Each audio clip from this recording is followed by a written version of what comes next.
Jesus está voltando e nós não podemos perder tempo. Precisamos fazer alguma coisa para somar no reino de Deus. A Bíblia fala que quando Jesus voltar, algumas pessoas, Ele vai pedir conta de talentos que Ele colocou nas mãos. O que você fez com o seu talento? Muitos vão dizer: Senhor, multipliquei. E outros vão dizer: fiquei com medo, me acomodei, me enrolei com a vida, enterrei o talento para te entregar pelo menos o que o Senhor me deu. E Ele vai dizer: mau servo, você deveria ter colocado no banco esse talento.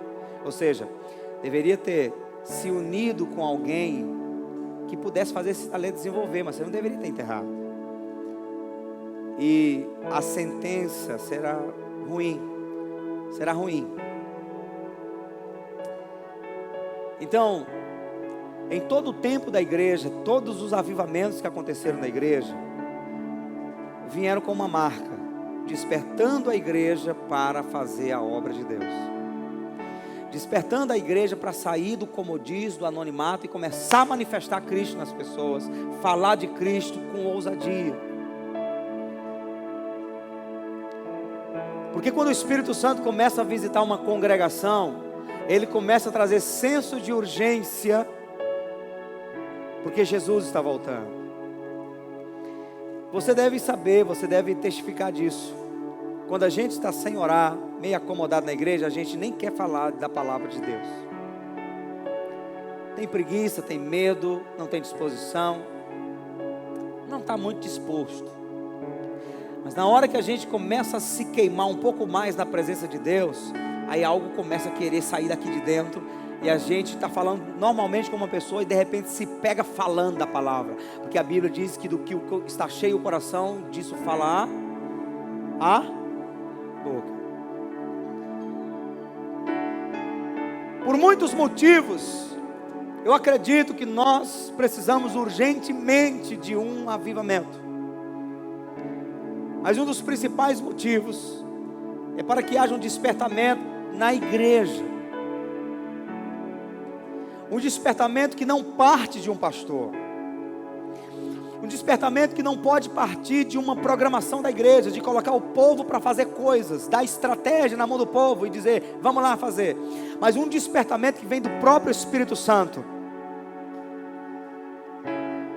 Que você não consiga ficar na tua casa acomodado uma semana inteira, sabendo que teu vizinho ou que pessoas amigas suas estão morrendo e indo para o inferno. Teresina, não é difícil a gente contemplar isso. Volta e meia, nos grupos de WhatsApp você tem a notícia: fulano se suicidou, o amigo de Beltrano se suicidou, o cara acabou de sair do colégio e se suicidou. E você vê isso o tempo todo. E muitas das pessoas que se suicidam, ou matam, morrem, ou estão presos, fazem parte do convívio, ou é amigo de um amigo nosso. E a gente diz: meu Deus, está feio a coisa. A reação deve ser outra. Eu tenho que ganhar aquela pessoa para Jesus, aquela alma para Jesus, antes que o diabo ceife a vida dela. Alguém chegou para um pastor e perguntou: pastor, me explica essa palavra que diz que os filhos das trevas são mais prudentes do que os filhos da luz. Ele diz: é simples. Quando você chega numa casa para evangelizar, quando você chega num casamento para ajudar a resolver o problema, quando você chega em alguma casa para falar de Cristo, quem chegou lá primeiro? Para arrebentar, para destruir aquela casa. Chegou o vizinho para chamar para beber, chamou aquele cara, chegou aquele cara para levar o cara para a festa, para adulterar contra a mulher. Então os filhos das trevas sempre estão um passo à frente dos filhos da luz. Nós vamos evangelizar e nós encontramos as pessoas nos bares, encontramos as pessoas, sabe? E hoje nós encontramos assim que estava e diz: olha, vocês estão fazendo a coisa certa é essa aí, ó. Nós precisamos de Deus. Então a cachaça chegou primeiro, os amigos, os bares chegaram primeiro. Quantos bares só nesse ano abriram aqui nesse bairro para chegar a uma igreja? Então a gente está atrasado, mas vai chegar um tempo que quem quiser correr vai ter que aumentar a marcha, vai ter que aumentar o poçante do motor, porque nós vamos andar na velocidade da luz, em nome de Jesus. Em nome de Jesus, amém? Então eu creio que o avivamento traz um despertamento. E vai chegar um tempo em que você vai brigar para evangelizar. Você vai brigar para ter tempo lá com o vizinho. Não vai ser o pastor pressionando. Quantas almas você ganhou esse mês? Você bateu a meta da célula? Não, nada disso. Ninguém está fazendo obra aqui para homem. Mas eu creio que o Espírito Santo vai trazer um desejo, um fogo nos corações. E as pessoas, elas vão se sentir mal quando chegar na igreja, sem conseguir trazer no mínimo 10 pessoas para a igreja. Eu profetizo que pessoas vão começar a comprar Kombi, van, ônibus. E vão colocar a placa da igreja. De quem é da igreja não, é do irmão. Mas o irmão decidiu que o automóvel dele vai ser um serviço para o reino de Deus. Ele começa 3 horas da tarde. E ele vai pegando pega o traz para a igreja, pega outro, traz para a igreja. E vai dormir 1 hora da manhã, 2 horas da manhã, deixando todo mundo de volta em casa. Porque Deus vai começar a contar com gente nesse lugar. E o pastor vai dizer: irmão, tá bom, igual Moisés. O povo trazendo ouro, o povo trazendo prata e trazendo tudo. E Moisés: tá bom, irmão, já está sobrando. E o povo: nós queremos dar.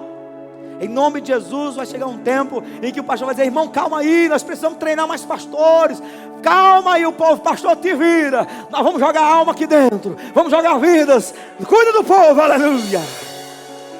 Porque o Espírito Santo vai começar a mover dentro de você. E o fogo vai arder. E você não vai conseguir calar. E tudo que você falar será vida no coração das pessoas.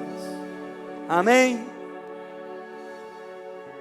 Em nome de Jesus vai chegar um tempo, em breve, em que a Marcela Priscila vai estar lá fazendo aquele ao vivo. E aí daqui a pouco o próprio diretor vai dizer: Marcela, fala um pouco daquele negócio que tu estava falando aqui. Como é que está sendo aquele movimento lá na tua rua, lá na igreja?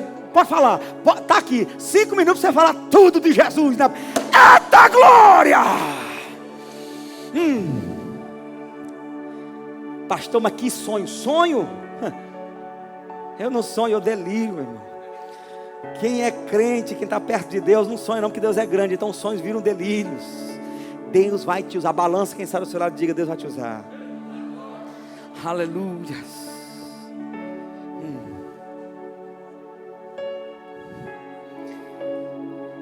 Vai ter tanta gente ungida neste lugar que você vai estar bem aqui, vai dar um espirro e o demônio vai sair correndo. O demônio vai se manifestar e sair correndo, achando que você está declarando uma palavra profética contra ele. Diz que quem ora, o negócio é tão forte, a unção é tão grande, né? Que quando aquele irmão, aquela irmãzinha que ora, quando dá aquela tropeçada que a peça do chinelo arranca, que ela vai agachar para colocar de volta, o diabo sai correndo pensando que ela vai ajoelhar para orar de novo. Aleluia. Você tem que andar de joelho, irmão. Anda de joelho. Passa a mão e vê se já tem um calinho aí. Se não tiver, tá ruim. Eu fui para o monte, tem um monte lá em casa. Dá para subir. Aí eu fui o primeiro dia. Fazia tempo que eu não subia no monte. Aí eu peguei minha sapatilha. Coloquei aqui, coloquei meu joelho em cima. Aleluia, Jesus. Passei lá 1 hora de joelho. Aí a segunda vez quando eu fui, que eu fui colocar a sapatilha, Jesus falou: sapatilha? Bota o joelho no chão. Rapaz, como é que vai calejar esse negócio? Como é que vai criar calo? Bota o joelho no chão. Aí eu juntei umas folhinhas. Joelho. Quem não tem costume de orar de joelho, vai orar no cimento, dói. Mas quem está com o joelho calejado, eu me lembro que eu subi para o monte, mas um irmão lá em Curimatá, e aquele irmão me impressionava muito, a maneira como ele orava. Eu caçava um cantinho aqui, um chãozinho todo limpinho aqui, e eu caçava uma sombra aqui das pedras. Ele procurava sabe, a parte que tinha mais bicos de pedra. Colocava o joelhão dele lá e começava: PPP, PPP, PPP, meu Deus e meu pai, papapá. E eu orava, eu cansava e dava aquele intervalo. E ele: PPP, PPP, PPP. 1 hora depois, eu estava querendo chamar para ir embora. Ele estava lá: PPP, PPP, PPP, PPP, PPP, PPP. Não parava. Eu disse: meu Deus, o homem é elétrico, não para de orar. É com esse tipo de gente que você tem que andar. Você vai andar com um tipo de gente que não gosta de orar, meu irmão, vou dizer, ou tu esfria ele ou tu esquenta ele. Se não der para esquentar, sai fora. Caça alguém que gosta de orar para você andar junto. Porque o tição, para se manter aceso, tem que estar na labareda, tem que estar na fogueira. Se sair da fogueira, tem que ir para outra fogueira, porque senão você vai se apagar. Amém? Então eu creio que o Senhor está criando uma expectativa em toda a igreja. Não só no avivamento cristão, mas na igreja no geral, no Brasil e fora do Brasil. Está havendo um despertamento que nunca houve no mundo, na história da igreja. Está havendo um despertamento espiritual. Um despertamento espiritual. É um avivamento que está preparando a noiva de Cristo para a volta de Jesus. Diga comigo, volta de Jesus. Diga, volta de Jesus. Em Ezequiel capítulo 7, vai falar que o fim vem e o fim vem. O fim está próximo. E o fim vem para amaldiçoar, para trazer julgamento àqueles que não quiseram saber de Deus, que não se arrependeram dos seus pecados. Lá tem uma sentença do fim para a humanidade, e é um fim doloroso, um fim ruim. Mas em Eclesiastes 7:8 diz que melhor é o fim das coisas do que o começo delas. Para uma parte da humanidade, Deus fala assim, ó, o fim está vindo, te prepara que você vai sofrer. Para outra parte da humanidade está dizendo, tua alegria está chegando, porque o fim está chegando, aleluia. Você faz parte de que geração? Dos que vão receber o fim com alegria, ou dos que vão sofrer no fim? Você precisa decidir isso hoje, nesse tempo que você está vivendo. E eu quero falar sobre o fim, porque tudo tem um fim. Só não na eternidade, mas aqui na terra tudo tem um fim. Então você é concebido no ventre da mãe. Então você é concebido lá para nascer. Você nasce para crescer, cresce para casar, casa para ter filhos, tem filhos para depois na velhice começar a contemplar a alegria que se é de ter uma prole. Posso ouvir amém? E depois morre. Tudo tem um fim. Alguns estão tendo um fim triste. Não é por causa do câncer que está tendo, da dor, das doenças, não. Mas um fim de saber que a vida que viveu não foi uma vida boa. Um fim triste por saber que a vida que viveu vai acarretar maldição para a sua eternidade. Muitos dos que falaram que não existia um Deus, na hora da morte, morreram gritando, sentindo já as chamas do inferno. E eu quero falar nessa noite sobre 5 coisas que acontecem, devem acontecer por causa do fim. Diga comigo, 5 coisas que acontecem e devem acontecer por causa do fim. Eu não vim te amedrontar aqui nessa noite, eu vim te encorajar. Porque falar do fim, para quem tem Cristo Jesus, é uma palavra de consolação. É uma palavra de ânimo, uma palavra de esperança. Se você não tem Cristo Jesus, já está começando a ficar com medo, não se preocupe não, que até o final você vai ter a oportunidade de entregar a tua vida para Jesus e receber a segurança que vem da parte dele, amém? Então a primeira coisa que acontece, deve acontecer por causa do fim, é a pregação do Evangelho. Nós devemos pregar o Evangelho porque o fim está vindo. Devemos pregar o Evangelho porque Jesus está voltando e o fim está próximo. Tem alguém aí na Bíblia? Em Mateus, eu vou tentar ser rápido aqui porque eu quero continuar no avivamento. E uma das marcas do avivamento aqui é o pastor conseguir 8h30, já está encerrado o culto. Aleluia. Ninguém diga aleluia aí, só eu. Eu estou incomodado e depois eu vou escutar a minha pregação. Uma pregação que eu fiz aqui, quando eu falei que terminei 8h30, eu escutei uns aleluias que eu não escutava. Eu só escutava a glória a Deus de muitas outras pessoas, mas nessa hora eu escutei aleluia de gente que não gostava, que não era acostumada a glória a Deus. Aí eu fiquei, isso aí não pode. Dá glória a Deus porque o pastor terminou na hora certa, aí não pode. Não pode, a gente tem que desejar mais, né, não é? Então vamos lá, eu vou correr aqui para a gente terminar no tempo, para você continuar dando glória a Deus. Mateus 24, versículo 14 diz: e será pregado este evangelho do reino por todo o mundo, para testemunho a todas as nações, então virá o fim. Quando é que o fim virá? Quando é que virá o fim? Quando o fim será uma realidade na nossa vida? quando o evangelho for pregado em todo o mundo. Esse despertamento de muita gente em toda a nação brasileira e nas nações do mundo, despertados para pregar o evangelho, é um sinal de que Jesus está voltando. A Bíblia diz que o evangelho seria pregado em todo o mundo. Pastor, e aqueles países onde os missionários não podem entrar, onde o evangelho é proibido, onde os cristãos são torturados? Eu vou te dizer, os que não estão conseguindo alcançar almas lá, Deus está usando pessoas por meio de WhatsApp, por meio da internet, redes sociais. Existe coisa acontecendo, pessoas que estão se convertendo. Eu vi um vídeo de uma pessoa que ligou de um país cujo evangelho é proibido e ligou para um programa americano de pastores, e essa pessoa ligou e disse: olha, eu quero saber como fazer para conhecer esse Jesus que vocês pregam, porque nós não temos acesso ao Novo Testamento que vocês falam. Eu sei que depois dessa minha ligação eu posso morrer, alguém vai me rastrear, mas eu quero que vocês me conduzam a esse Jesus. Irmãos, emocionante, procura isso lá na internet. E o pastor que está apresentando o programa faz a oração de confissão ao vivo, por telefone, e a pessoa recebe Jesus chorando, sabendo que depois dali ela pode ser morta, porque tudo é monitorizado naquela nação. As pessoas estão sedentas do Senhor Jesus Cristo. O evangelho está entrando meio que empurrado. Jesus está abrindo as portas. O evangelho está sendo pregado em todo o mundo. Isso é um sinal de que o fim está próximo. Eu posso ouvir amém? Diga para quem está do seu lado: prega o evangelho e ajude a Jesus voltar. Na pregação do evangelho, Jesus volta, porque Deus vai completar o número de almas que Ele já tem reservado para o céu. Então eu vou te dizer, se Teresina não se converter, muitos outros lugares irão se converter, porque o número de almas exatas Deus vai recolher. Então o nosso papel é correr para que este número seja completado com as almas de Teresina. Eu posso ouvir amém? Com as almas do Piauí.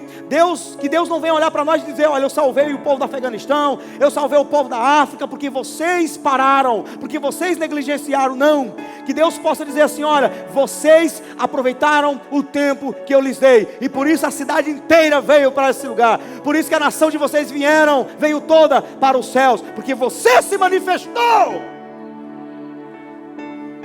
Cadê o amém? Cadê o glória a Deus?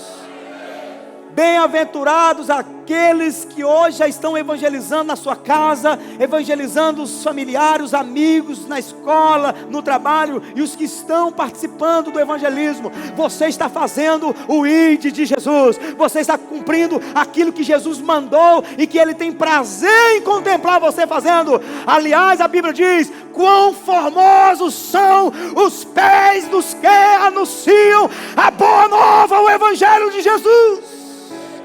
Bate o pé no chão, diga: eu consagro os meus pés para pregar o evangelho. Eu consagro os meus pés para alcançar almas para Jesus. Amém?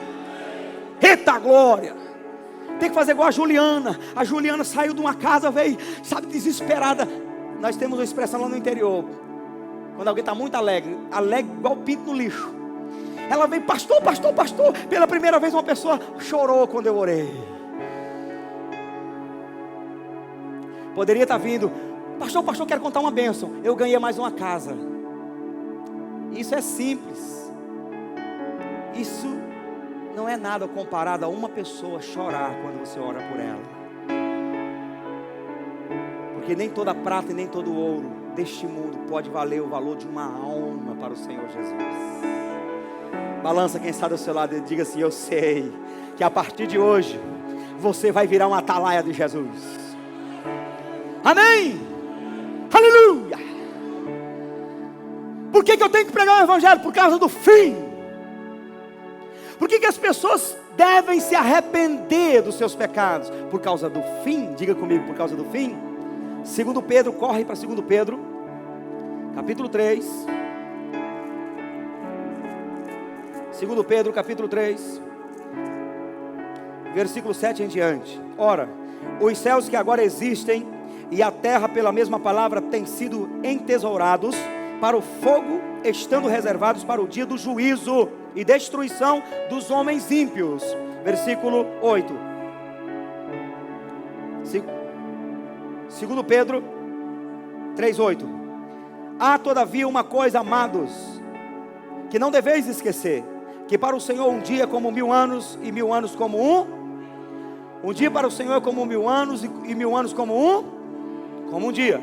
Não retarda o Senhor a sua promessa, como alguns a julgam demorada. Pelo contrário, Ele é longânimo para convosco, não querendo que nenhum pereça, nenhum se perca, senão que todos cheguem ao arrependimento. Por que o fim não chegou ainda? Porque Deus está esperando o arrependimento de muita gente ainda, para que o fim chegue. Versículo 10.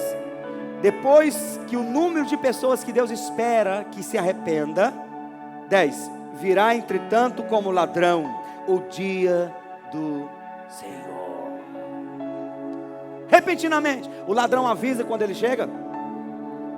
De repente você olha, não tinha visto ninguém, mas de repente o cara chega. Você não estava esperando, chegou, abordou, levou. Alessandra que o diga, né, Alessandra? Virá entretanto como ladrão o dia do Senhor, no qual os céus passarão com estrepitoso estrondo, e os elementos se desfarão ardendo, abrasados. Também a terra e as obras que nela existem serão atingidas. Aqueles que acreditam que a terra vai ser restaurada para sempre, nós teremos um reino milenar de Jesus. Depois disso, a Bíblia diz que a terra vai ser destruída pelo fogo. Essa terra que você pisa agora vai ser destruída pelo fogo. Não tem paraíso aqui, coisíssima nenhuma. Por que não chegou ao fim ainda? Porque Deus está esperando arrependimento. Quando Jesus começa pregando o Evangelho, e João Batista também dizendo: arrependei-vos, porque próximo está o reino de Deus. O arrependimento é um dos caminhos pelo que Deus vai concluir no final com a destruição do mundo. Se arrependa dos seus pecados. Se você está aqui nessa noite, costuma andar em igreja, e você não se arrependeu ainda, Jesus espera que você se arrependa. Porque se você não se arrepender, outra pessoa vai se arrepender, e outra pessoa vai se arrepender, e outra pessoa vai se arrepender, e vai completar o número dos que vão ser salvos, e você vai sobrar. Você precisa entender que é você que precisa se arrepender. É você que precisa de Jesus. É você que precisa de Deus. Eu posso ouvir um amém, igreja? Então o arrependimento deve ser pregado por causa do fim. Outro dia eu participei de um debate no rádio. Aí eu comecei a falar algumas coisas fortes a respeito do fim. Aí um pastorzão, bem zanzão, aí ele começou a dizer: não, a gente não deve estar pregando o evangelho assim, amedrontando as pessoas, sabe, colocando esse medo nas pessoas. Que medo o quê? O que Jesus pregou? O que os apóstolos pregaram? Eles pregaram: se arrependa porque o fim virá, e quem não estiver arrependido vai queimar no fogo. Eu não posso, na oportunidade que eu tenho de pregar o evangelho, deixar de falar a verdade e ficar aqui passando a mão na tua cabeça, para que você continue cultivando o seu pecadinho. Esse seu pecado vai te levar para o inferno, mas o teu arrependimento vai te fazer viver eternidade com Deus. Se arrependa e se livre do fogo do inferno. Se livre do grande julgamento que virá.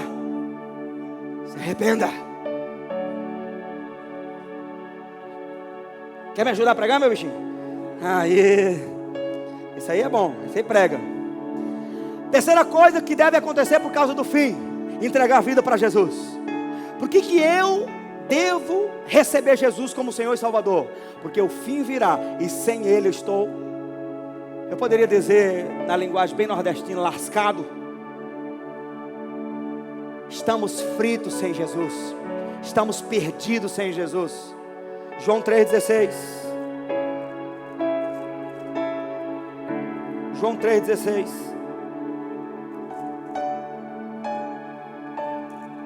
Porque Deus amou o mundo de tal maneira que deu seu Filho unigênito, para que todo aquele que nele crê não pereça. Essa palavra perecer é morrer, ser destruído. Não pereça, mas tenha a vida eterna. Porquanto Deus enviou o seu Filho ao mundo, não para que julgasse o mundo, mas para que o mundo fosse salvo por ele. Quem crê nele não é julgado. O que não crê já está julgado, porquanto não crê no nome do unigênito Filho de Deus. Quem crê nele não será julgado. Quem não crê já está julgado. Agora, eu vou levar você por esse caminho de julgamento. Eu vou levar você a entender, porque quando a gente fala de julgamento, as pessoas já associam diretamente ao juízo final. E eu vou te dizer que não. O julgamento não é no juízo final. Lá é a conclusão. O julgamento começa na terra. O julgamento começa na terra. Quando olhamos aqui para o último versículo, o versículo 36, diz assim: por isso quem crê no Filho tem a vida eterna. O que todavia se mantém rebelde contra o Filho não verá a vida, mas sobre ele permanece a ira de Deus. Sobre ele permanece o quê? A ira de Deus. Há uma ira da parte de Deus que será derramada sobre a humanidade. Você não se iluda. Sobre aqueles que entregaram a vida para Jesus, a ira de Deus vem, barra em quem? Na cruz. Na morte de Jesus na cruz. Quando você entregou a vida para Jesus, você ficou por baixo de Jesus, Ele ficou acima de você. Quando a ira de Deus vem para bater você, porque você é pecador, eu sou pecador. Quando a ira vem para bater nossa vida, Jesus está lá para nos proteger da ira de Deus. Então Deus nos perdoa por causa da morte de Cristo na cruz do Calvário, amém? Aqui está dizendo que aquele que recebe o Filho tem a vida. Quem não recebe, a ira vai permanecer, porque essa pessoa está desprotegida, não tem Jesus. Se ela não tem Jesus, ela está destinada à ira. Eu vou falar um pouco mais sobre essa ira. Efésios capítulo 2, versículo 3 em diante. Efésios 2, do 3 em diante. Entre os quais também todos nós andávamos outrora, segundo as inclinações da nossa carne, fazendo a vontade da carne e dos pensamentos, e éramos por natureza filhos da ira, como também os demais. A Bíblia está dizendo que nós, antes de entregarmos a vida para Jesus, éramos naturalmente filhos da ira. Pastor, que ira é essa? Deus se ira. Irar não é pecar. A Bíblia diz: irai-vos e não pequeis. É possível que você se ire e não peque. Você administre a ira, acabe com essa ira, alivie a ira, perdoando. Mas se você falar irado, se você fizer alguma coisa irada, aí você peca. Agora, existe unicamente uma pessoa que pode se irar e efetuar segundo a sua ira alguma coisa e não pecar. Quem é? Deus. Por que Deus? Porque Deus é santo. Por que eu não posso, irado, fazer alguma coisa? Porque todas as vezes que eu faço alguma coisa irado, eu cometo injustiça. Porque eu vou revidar alguma coisa de alguém, eu vou revidar, vou combater, vou argumentar, vou fazer alguma coisa, e eu sou tão culpável quanto ela. Eu sou tão pecador quanto ela. Porque aquela área que aquela pessoa me irritou é uma área que eu não estou em falta. Eu penso que tenho o direito de agora sobrepujar e me argumentar em cima dela, como diz o nordestino. Mas deixa que em outra área você é pior que ela. Você é pecador, você não tem justiça. Por isso nós não podemos praticar justiça própria. Todas as vezes que nós, por causa da ira, revidamos alguma coisa, nós pecamos. Porque nós vamos fazer uma medida injusta. Tudo que fazemos por causa do nosso egoísmo. Pisou no meu calo, pisou no meu pé, agora você vai ver. E deixa que você é tão pecador quanto. Se a justiça de Deus descer sobre você e sobre a pessoa que você está julgando, a justiça vai queimar os dois. Porque nenhum é santo. Só existe uma pessoa que pode derramar sua ira. É Deus. Porque Ele vai julgar na medida certa, milimetricamente. Você errou? Então Ele vai realmente te punir com o erro que você merece. Porque Ele é justo, Ele é Deus e Ele sabe que você merece. E você não pode apontar o dedo para Ele, porque Ele é santo. Ele pode. Então, existe um evangelho da graça e da supergraça sendo pregada por aí, que segundo um pregador, né, da língua espanhola, é mais desgraça do que graça. Existe uma graça sendo pregada por aí que tem levado as pessoas a se acomodarem com uma vida desgraçada, miserável, pecaminosa, achando que não, estamos no tempo da graça, então Deus suporta tudo, Deus vai entender. E eu te digo que tem muita gente morrendo espiritualmente, porque Deus não negocia sua santidade. Se você pecou, você morre. Se você pecou, fica separado de Deus. Se você continua no pecado, você está contraindo a miséria, a maldição e a ira de Deus sobre você. A igreja não pode esquecer disso. O apóstolo Paulo não foi um pregador do Velho Testamento. O apóstolo Paulo foi um pregador do Novo Testamento. E ele ensinou no capítulo 6 de Gálatas que aquilo que você planta, você colhe. Plantou no Espírito, colhe vida e paz. Plantou na carne, colhe corrupção, maldição para a sua vida. A igreja precisa voltar a se lembrar de que Deus é santo e que ela está seguindo um caminho santo e que, portanto, ela precisa se santificar. 1 Pedro 1, 15, 16. Como é santo aquele que vos chamou, sede vós santos em toda a vossa maneira de viver, porque está escrito: sede santos, porque eu sou santo. E Jesus não deu colher de chá. Capítulo 5, 48 de Mateus: sede vós, pois, perfeitos, como perfeito é vosso Pai que está nos céus. Fica de brincando de crente aí não. Não fique brincando e zoando da obra de Deus, achando que no final das contas Deus vai te entender. Ele não vai entender, porque Ele te deu uma oportunidade. Porque na hora que Jesus estava na cruz, Ele não brincou com a tua salvação. Quando Jesus estava na cruz, Ele morreu por você e derramou até a última gota de sangue, para você ficar brincando, irmão.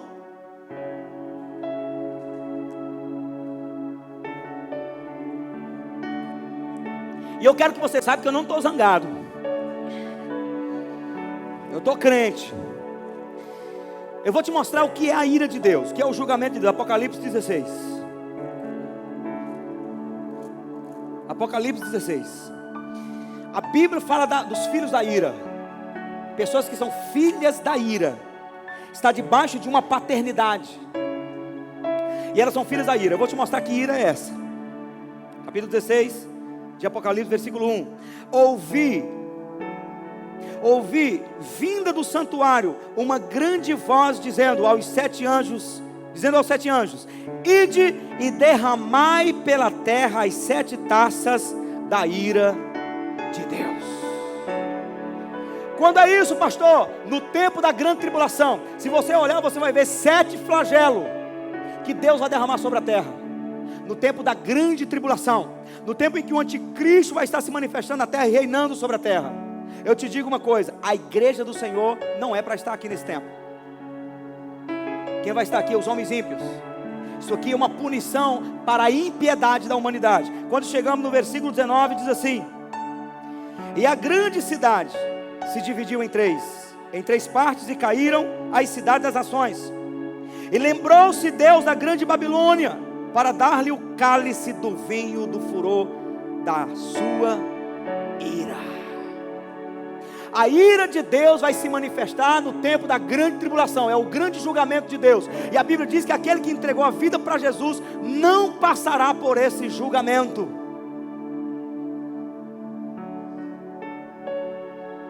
Mas aqueles que não se arrependeram dos seus pecados provarão o cálice da ira de Deus. Deus vai fazer os homens ímpios sentirem na pele o que significa negar e dar as costas para o seu Filho Jesus. Eles vão sofrer, irmãos. A Bíblia diz que eles vão correr atrás da morte, a morte vai fugir deles. Eles vão se colocar debaixo. Capítulo 9 de Apocalipse, capítulo 9, versículo 6. Eles vão se colocar debaixo dos penhascos, das montanhas, e vão dizer: monte, caia sobre nós. E eles vão procurar a morte, e a morte vai fugir deles. Você acha que essa droga que está saindo agora, que as pessoas estão virando zumbis, batendo a cabeça nos carros, se matando, virando canibais, mordendo os corpos, comendo? Você acha que esses filmes não são moveres proféticos vindo do próprio inferno para mostrar o que vai acontecer nos últimos tempos? Vai chegar o tempo em que a terra vai inaugurar os zumbis. As pessoas vão andar como mortas, elas vão degolar o pescoço e não vão morrer. Elas vão correr atrás da morte, a morte vai fugir delas. E elas vão ser punidas, elas vão sentir dor na pele para saber o que significa dar as costas para a oportunidade de Deus no tempo da graça. Você não lê a Bíblia e pensa que são só filmes. Os filmes americanos, irmão, pode ter certeza, todos são proféticos. Todos estão apontando para o que vai acontecer no fim. Versículo 6. Naqueles dias, 9 e 6 de Apocalipse, os homens buscarão a morte, e não a acharão. Também terão ardente desejo de morrer, mas a morte fugirá deles. Numa cidade dessa como Teresina, vai ser gente pulando os prédios toda hora. E elas vão cair, crânios do lado de fora, braço quebrado, perna quebrada, se arrastando para voltar para casa, porque elas não vão conseguir dar cabo da vida. A Bíblia fala sobre um bicho que virá, cabeça de gente, cauda de escorpião, asa de águia, corpo de cavalo. E eles virão, essas pragas virão e vão picar as pessoas. E elas vão passar 6 meses sofrendo como picada de escorpião, e a dor não vai passar. Vai ser tempo de grande tormenta. Você olha para Deus e vê Deus que é bonzinho. Ele é muito bonzinho, Ele é tão bonzinho que está te dando a oportunidade. Mas quando chegar o tempo em que a oportunidade, a porta se fechar, então se inaugurará um tempo que Jesus falou que o mundo nunca viu, e nem tampouco haverá. E não pense que isso está longe de nós, porque de repente você vê tudo uma boa maravilha, sabe? Está tudo muito bem, pastor. Como é que isso vai acontecer de repente? A Bíblia diz que isso vai acontecer como nos tempos de Noé. Casavam-se, davam-se em casamento, ninguém imaginava o que ia acontecer, de repente, pô, a chuva chegou. Jesus vai chegar num tempo em que a sociedade vai viver no melhor momento da sua própria vida.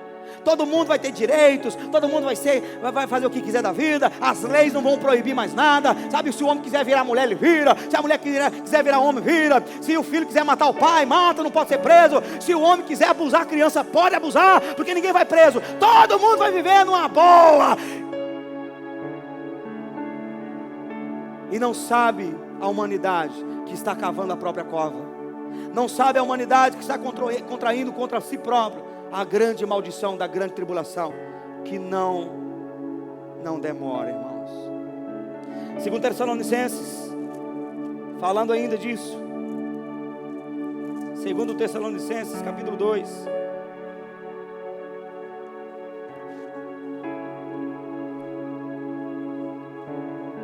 Por que, pastor, que Deus vai permitir que isso aconteça? Será que Deus é mau?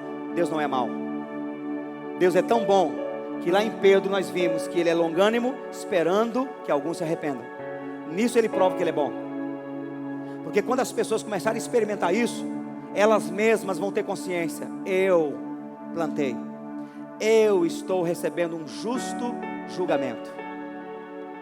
E mesmo assim a Bíblia vai dizer, lá em Apocalipse, que com tudo isso, elas vão continuar blasfemando de Deus, elas vão continuar falando mal de Deus e dando as costas para Deus, só provando que elas merecem o castigo que vão estar recebendo.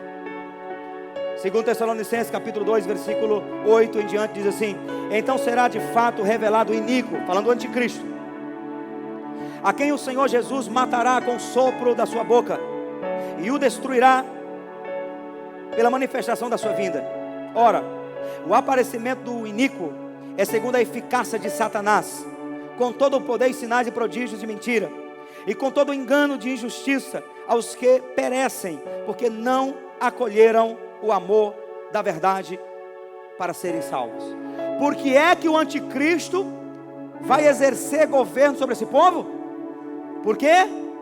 Porque não acolheram o amor da verdade para serem salvos. A tua chance é hoje. A chance da tua família é hoje. O anticristo em breve vai começar a reinar na terra. Por quê, pastor? Porque as pessoas estão rejeitando o amor de Deus. As pessoas não querem ser salvas.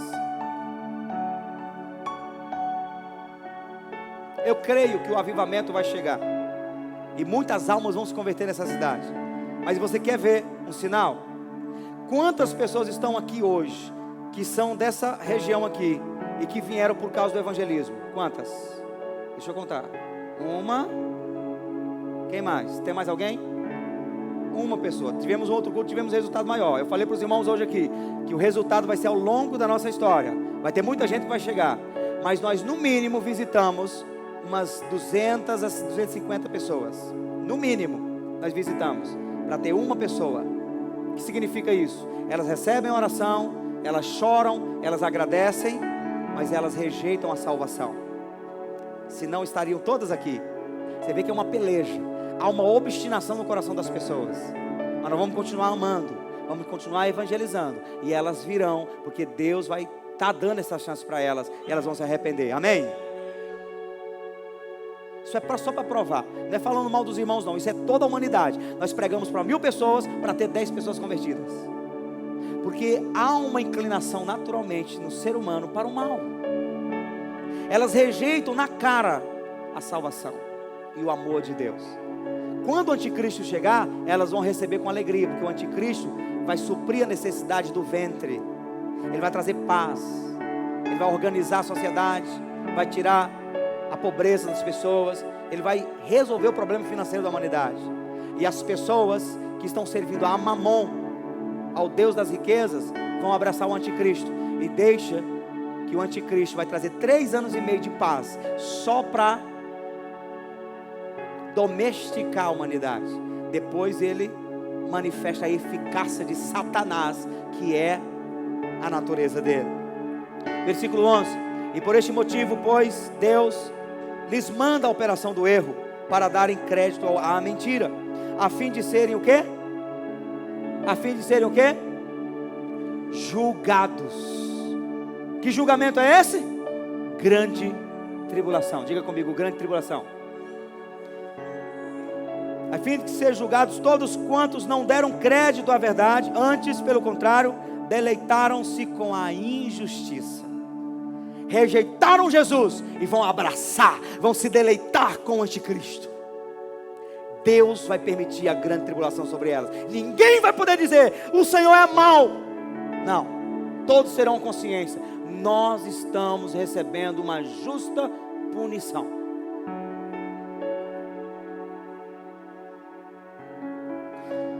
A igreja vai estar aqui no tempo da grande tribulação? Nós cremos que não, porque a igreja não será julgada. Esse julgamento a igreja não terá, porque aquele que recebe Jesus, a Bíblia diz que não será julgado. E esse tempo da ira, a Bíblia diz que Deus não nos chamou para a ira. Não somos mais filhos da ira, somos filhos de Deus. É para isso que vem o arrebatamento. O arrebatamento não é a mesma coisa que segunda vinda de Jesus. Preste atenção. O arrebatamento não é a mesma coisa que a segunda vinda de Jesus.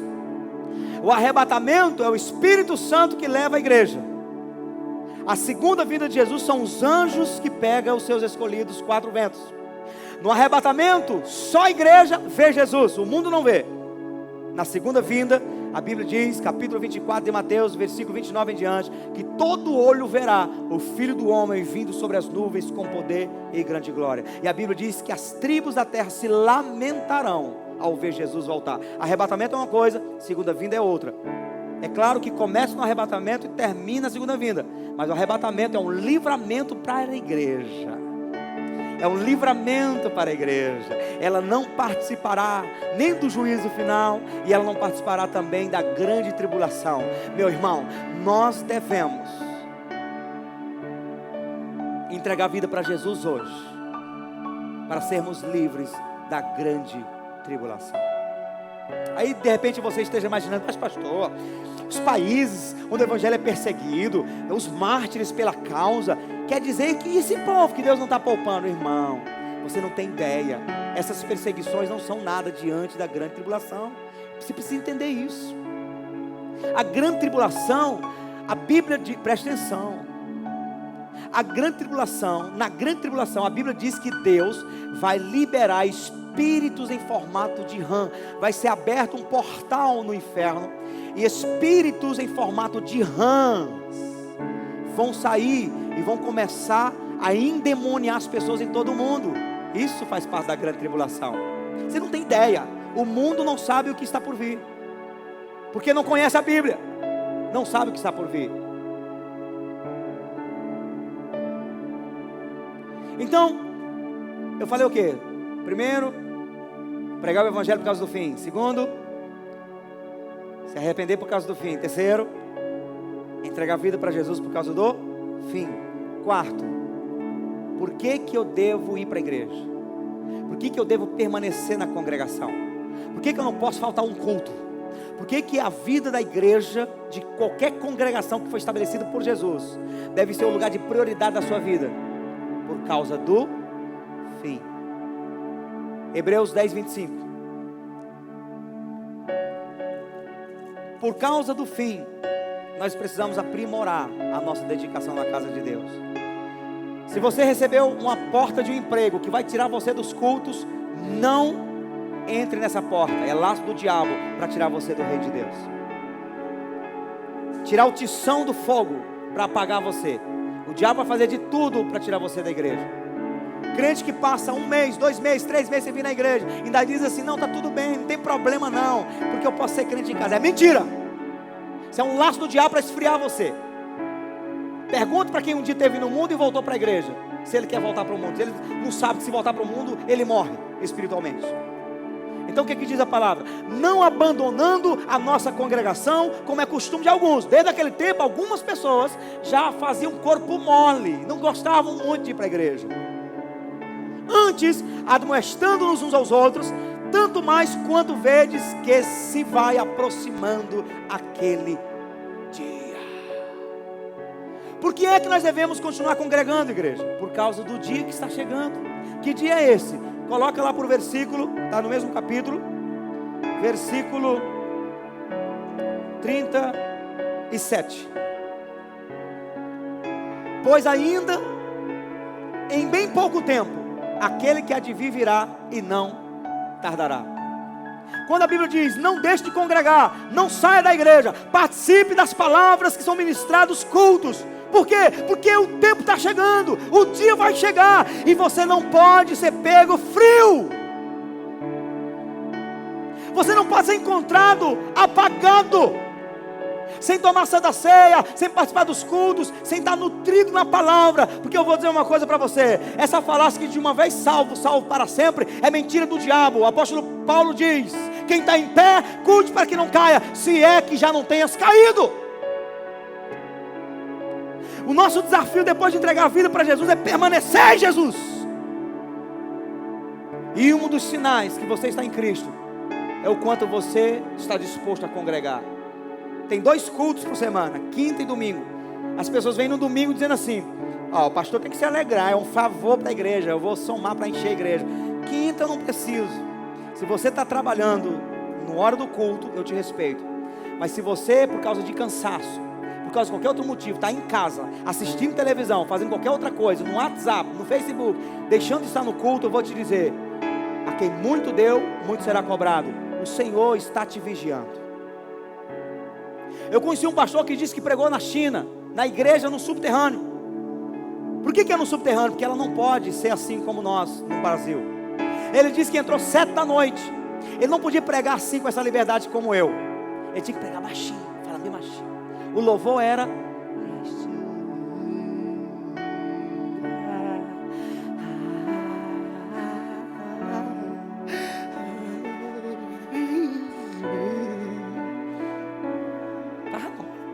então não podia soltar a voz, porque alguém poderia escutar, entregar e denunciar.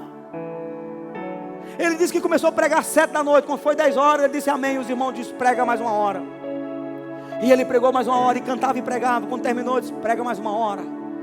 Os irmãos da China estão sedentos, e ele do Brasil, um profeta de Deus, ministro de louvor, cheio do Espírito Santo. Quando foi 5 horas, ele já estava quase que pregando, caindo aqui. Os irmãos pregam mais, até 7 da manhã ele teve que pregar. Os irmãos sedentos: eu quero mais, eu quero mais. E você diz que vir domingo e quinta é pesado. A quem muito deu, muito será cobrado, irmão. Tem gente que está pedindo a Deus: Senhor, traz para o nosso país liberdade de expressão religiosa. E você tem tudo e não valoriza, irmão. Você reclama para vir para a igreja. Aqui tem maridos que reclamam que a mulher está vindo mais uma vez para a igreja. É demais. Tem mulher aqui que reclama que o marido está vindo demais para a igreja. Tem pais que reclamam que os filhos estão se dedicando à igreja. Eu vou te dizer, você não sabe o que você está fazendo. Pelo contrário, meu irmão, incentive, vamos para a igreja, vamos amar. Tem vigília, eu vou para a vigília. Porque você, quando serviu o capeta lá no mundo, você ficava até 5 da manhã dançando forró. A vigília vai de 9h30 a 1 e você não está com sono. Que vergonha. Ame a congregação. Não coloque desculpe para Deus. A desculpa, eu não venho para a vigília, mas está em casa acordado, seu abençoado. Eu tenho que continuar sendo crente aqui, senão eu xingo Jesus. Você não vem para a vigília, mas está lá conversando com Deus e o mundo. Você não veio para a vigília, mas está assistindo filme. Acorda, igreja. Satanás está querendo matar você. Satanás está querendo ludibriar você. Eu vou mostrar um negócio aqui para você. Vamos lá para Lucas 21. Relógio, em nome de Jesus, para aí, seu infeliz. Lucas 21, meu Deus do céu.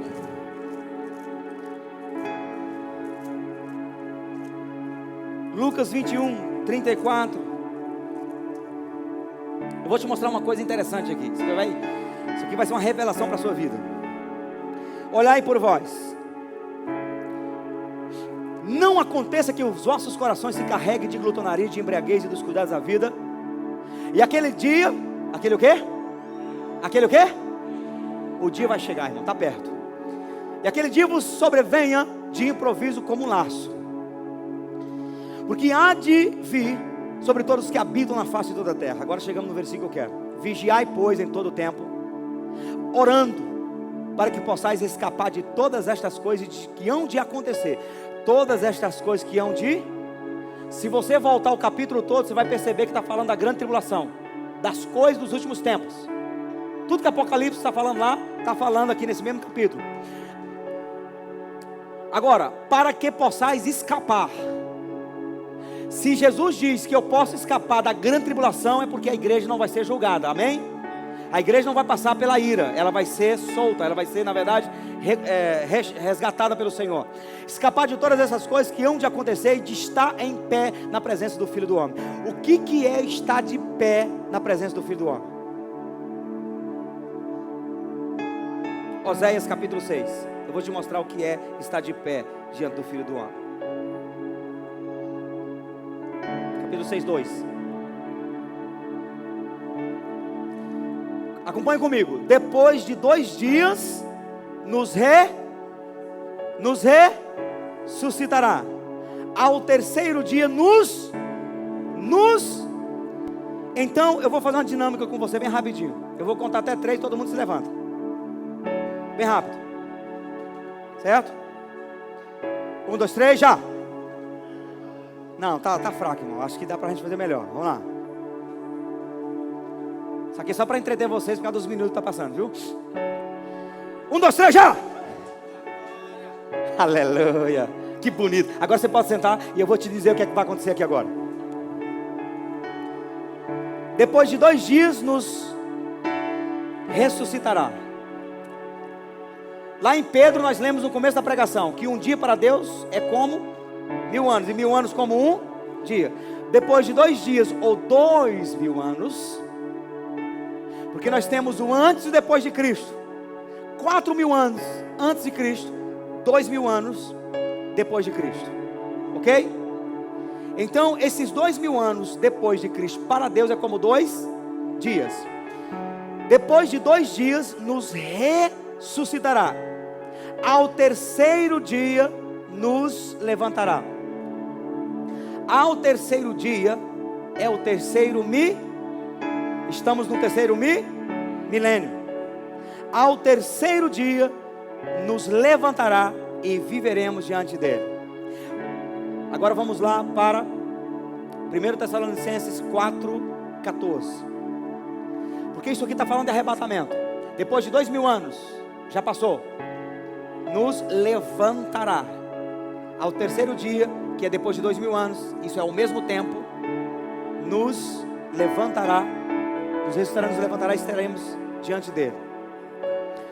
Porque se cremos que Jesus morreu e ressurgiu, assim também os que dormem, Deus mediante Jesus os tornará a trazer juntamente com ele. Vai passando. Dizendo-vos, pois, isto pela palavra do Senhor, que nós, os que ficarmos vivos para a vinda do Senhor, de modo algum precederemos os que já dormem. Presta atenção, os que já dormem. Lá está falando de ressuscitará, ok? Oséias 6:2, ressuscitar. Porque o Senhor mesmo descerá do céu, com grande brado, a voz do arcanjo, ao som da trombeta de Deus, e os que morreram em Cristo, ressuscitarão primeiro. Quando? Depois de 2 dias. depois de 2 dias nos ressuscitará. Quem morreu em Cristo Jesus vai ressuscitar. Paulo está dizendo que vai ser assim mesmo. Agora, vai lá. Tem um próximo não? Depois que... Ei, presta atenção. Lá em Altos, alguém vai estar passando na rua. Como é que é o nome da rua do cemitério lá? Como é que é o nome do cemitério? São José. É santo para todo lado. Aí os crentes estão lá. Não tem problema não. Estão passando aqui. De repente, pô. O pessoal olha. Todo mundo ressuscitando e subindo. Nós os crentes vamos ver isso. Quando a gente começar a contemplar isso, a Bíblia diz: depois nós, os que ficarmos vivos, seremos arrebatados. A palavra arrebatado quer dizer raptado, puxado de uma hora para outra, numa fração de segundo, é tirado. Depois nós, os que ficarmos vivos, seremos arrebatados juntamente com Ele nas nuvens, ao encontro do Senhor nos ares, e assim estaremos para sempre com o Senhor. Agora volta lá para Oséias 6:2. Assim estaremos para sempre com o Senhor. Bora, Oséias 6:2. Depois de 2 dias nos ressuscitará, ao 3º dia nos levantará e viveremos diante dele. Estaremos para sempre. Agora presta atenção, a dinâmica. O que é levantar? Jesus falou assim, vigie e ore para estar de pé, porque só vai subir no arrebatamento que vai estar o quê? De pé. Para você estar de pé tem que fazer o quê? Se levantar. A Bíblia diz que o próprio Deus vai nos levantar. Ele vai nos levantar. Levantar é quando Deus vai erguer a nossa vida da terra para o encontro com o Senhor Jesus nas nuvens. E depois que você for arrebatado, não haverá capeta do inferno que vai poder voltar a você. A Bíblia diz que para sempre estaremos para sempre com Ele. Aleluia. Quem vai subir no arrebatamento diz amém. Aleluia. Fique de pé.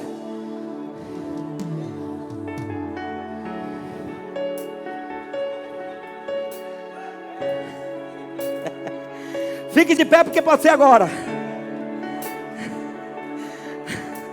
Oh glória. Abre Efésios. Oxente, meu filho, volta para o teu posto. Efésios 1:13. É de pé para você ter aquela impressão de que o pastor realmente cumpriu o horário. 8:35. Gálatas 1, ou melhor, Efésios 1:13. A quinta coisa que você deve fazer por causa do fim: ser cheio do Espírito Santo. Ser tomado pelo Espírito, ser governado pelo Espírito Santo. Versículo 13 e 14.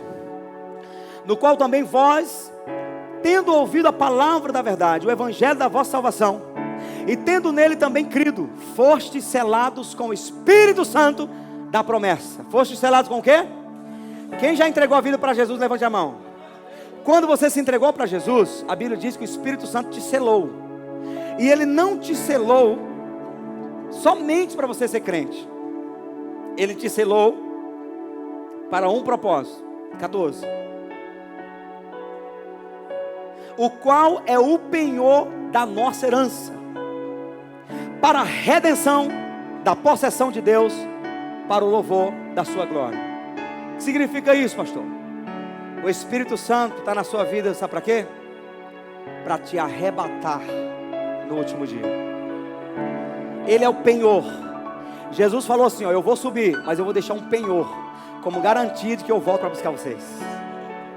Quem tiver o penhor, o Espírito Santo sobe. Quem não tiver, está morto, está frito. Presta atenção. O qual é o penhor da nossa herança para a redenção. Quando é a redenção? Arrebatamento. Diga arrebatamento. Agora, só para te alegrar mais, para a gente orar agora. 2 Tessalonicenses. Capítulo 2, versículo 7. 2 Tessalonicenses 2:7. Tomara que seja. Antes. Segundo, amigo. Segundo, está primeiro. 2 Tessalonicenses 2:7. É esse mesmo. Tem que ser.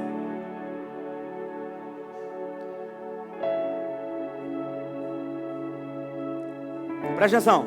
pois o mistério da iniquidade já opera. Somente há um que agora o detém, até que seja posto fora. Pastor, que negócio é esse? Eu vou ler na atualizada para te explicar o que é isso. Na atualizada diz assim, com efeito, o mistério da iniquidade, está falando do anticristo, já opera, e guarda somente que seja afastado aquele que agora o detém. Quem é que está segurando nas barbas de Satanás, dizendo, você não se manifesta agora? Quem é que está liberando a palavra, dizendo assim, a ordem é essa, você não aparece, você não se manifesta como anticristo, até que eu saia dessa terra. Sabe qual é o nome dele? Espírito Santo. O anticristo não se manifesta com a igreja na terra. Você pode estar tranquilo. O anticristo, a operação dele, vai vir um falso profeta, vai vir a besta. Tudo isso pode ser que a igreja esteja na terra. Mas a hora que o anticristo realmente reinar, tomar o seu lugar, quando ele chegar para sentar no lugar de Deus, no templo de Salomão, que vai ser lá em Israel, a igreja não vai estar mais aqui. Você pode ter certeza. Porque em Efésios 1, 13, 14, diz que o Espírito Santo nos selou para o dia da redenção. Quando o arrebatamento chegar, é o Espírito Santo que vai subir a igreja. O Espírito Santo vai levar a igreja. Porque o Espírito Santo é o penhor para o dia da redenção. É ele que sobe com a noiva. Aleluia. Aí quando o Espírito Santo subir, o anticristo inaugura o tempo dele na terra. Porque hoje quem detém o anticristo é o Espírito Santo. Desprezar o Espírito Santo, ignorar a pessoa do Espírito Santo, é a maior loucura da igreja hoje. Tem muita gente que não está blasfemando contra o Espírito Santo, mas está entristecendo o Espírito Santo, apagando o Espírito Santo, de maneira que o Espírito Santo fica de longe e ela vive a própria vida. Ela não é governada pelo Espírito Santo porque ela ignora. Eu não preciso. Para que essas coisas? Para quê? Para quê? Ficar orando? Para quê? Para quê? Para quê? Tanta oração? Para quê? E vai ignorando a necessidade de ter um pouquinho mais dele. E continua vazio.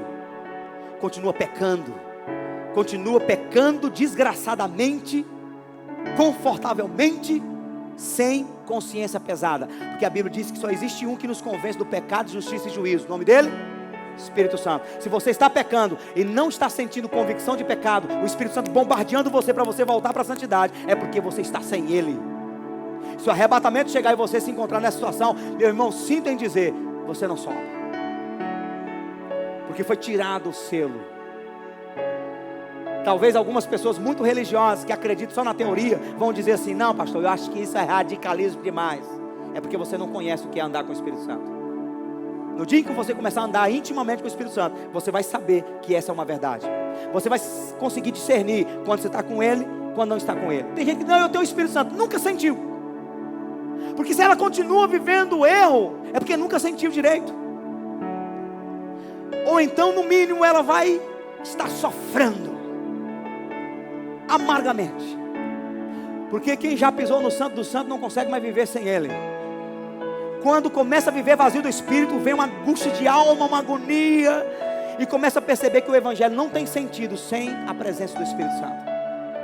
Porque você tem um livro na mão, tem um Evangelho que diz que Deus te ama, que fala de um rio de água viva, e tudo que você sente é angústia, tudo que você sente é um vazio.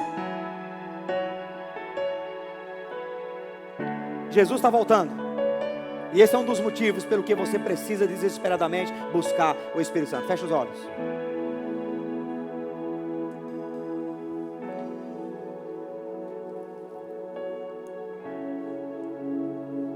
O fim vem, o fim vem. Está próximo.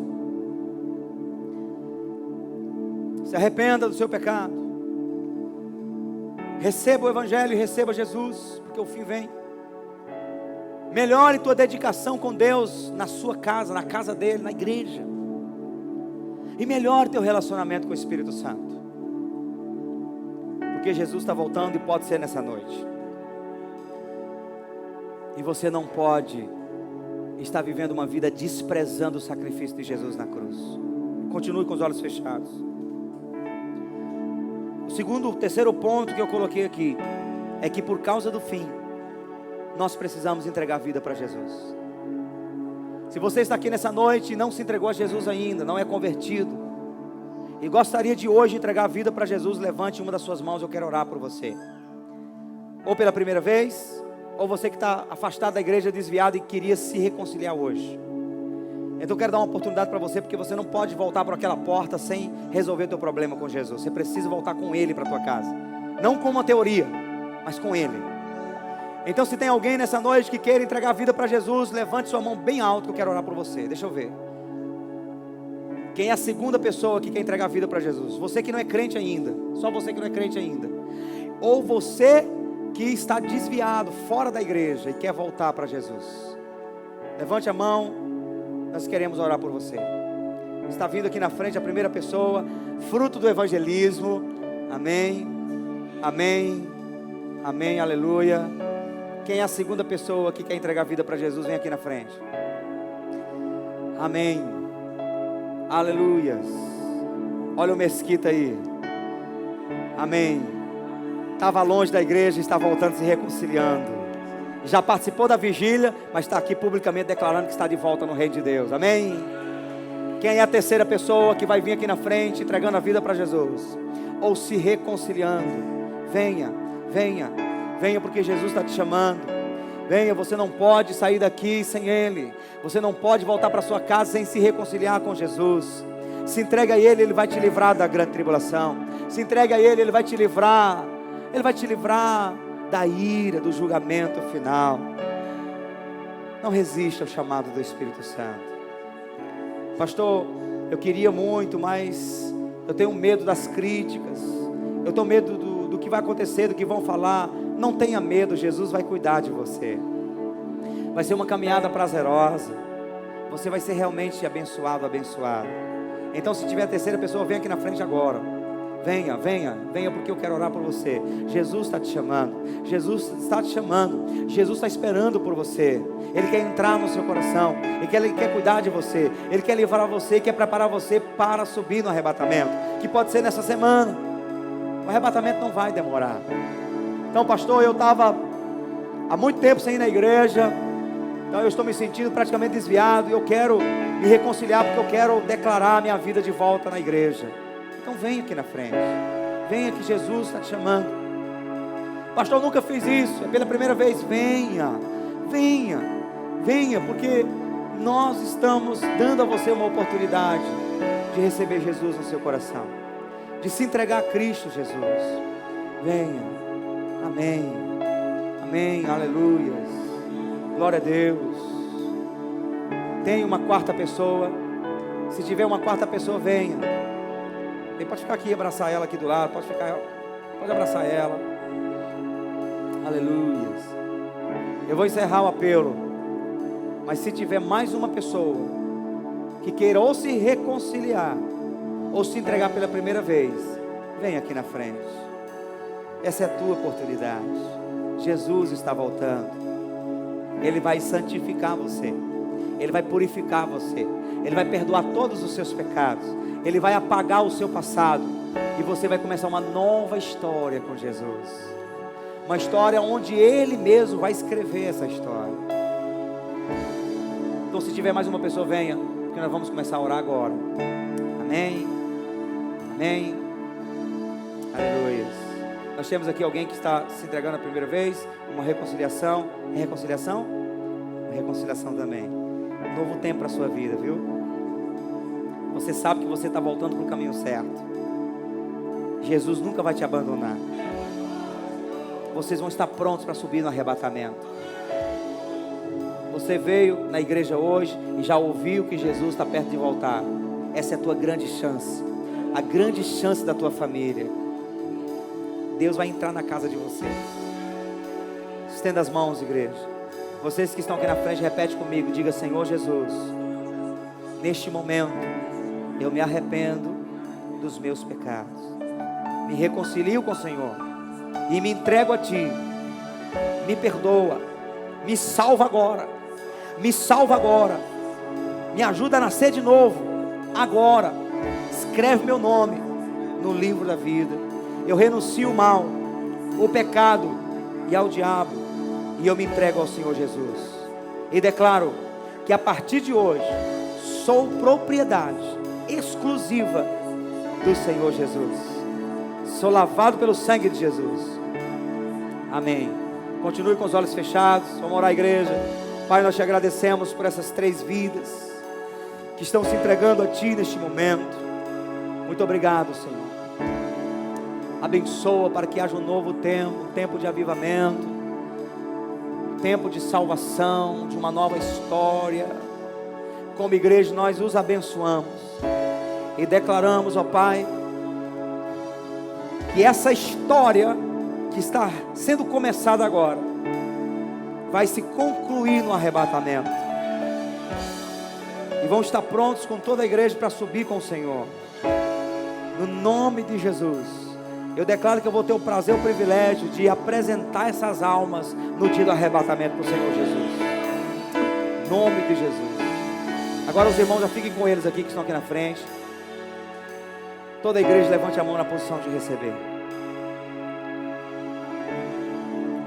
Eu quero declarar uma unção sobre a sua vida, a unção do Espírito Santo, o selo do Espírito Santo sobre você agora. Os que estão aqui na frente podem continuar, nós vamos orar agora, toda a igreja.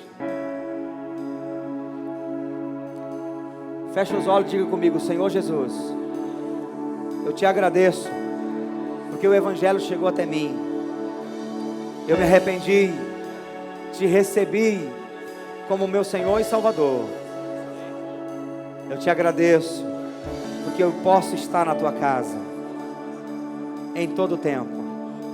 E eu te agradeço, porque o Senhor nos deu um presente, um selo, um penhor, que é o Espírito Santo, garantindo a redenção, que o Senhor vai voltar para me buscar.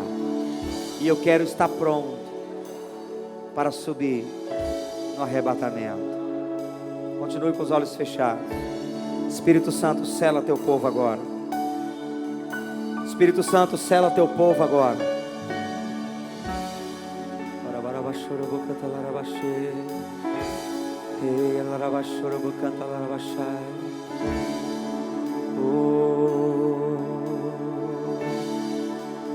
Sela teu povo agora. Libera uma unção poderosa. Uma unção poderosa sobre o teu povo agora. Uma unção que vai capacitar cada um viver e continuar vivendo o primeiro amor. O primeiro amor não vai se apagar. O fogo não vai se apagar. O fogo não vai se apagar. O fogo não vai se apagar. Espírito Santo, sopra sobre o teu povo a tua unção. Sopra o teu poder agora. Sopra o teu poder agora, Espírito Santo. Libera a tua glória. Libera a tua graça. Libera a tua unção. Eu declaro um avivamento em cada coração. Eu declaro que quando o arrebatamento chegar, a tua igreja será encontrada avivada. A tua igreja será encontrada avivada, apaixonada por Jesus. Porque a tua igreja não vai abandonar o Espírito Santo, e o Espírito Santo não vai abandonar a igreja. E eu declaro que a partir de hoje uma unção nova se estabelece sobre a vida do teu povo, Deus. Começa a glorificar o Senhor. Se você tem um dom de línguas, fale em línguas. Fale em línguas. Espírito Santo, cai neste lugar agora, como foi na casa de Cornélio. Espírito Santo, toca teu povo agora. Toca, toca, toca, toca, toca, toca, toca, toca. Toca teu povo agora, Espírito Santo. Você vai sair daqui avivado. Você vai sair daqui avivado. Você vai sair daqui pegando fogo. Você vai sair daqui mais apaixonado por Jesus. Porque você vai estar pronto para o dia do arrebatamento. O Espírito Santo vai cuidar de você. O Espírito Santo vai cuidar de você. Vai cuidar, vai cuidar. O Espírito Santo vai cuidar de você. Receba a renovação. Renova, renova, renova.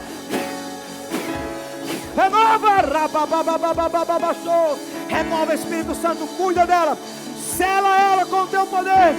Espírito Santo, toca, toca, toca. Toca, Espírito Santo, da cabeça à planta dos pés.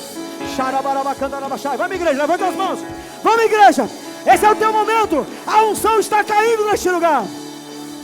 Espírito Santo, sela para o dia da promessa, para o dia da redenção. Sela para o dia da redenção. Espírito Santo, sela para o dia da redenção. Sela para o dia da redenção. Sela para o dia da redenção. Sela para o dia da redenção. Para o dia da redenção. Espírito Santo, sela.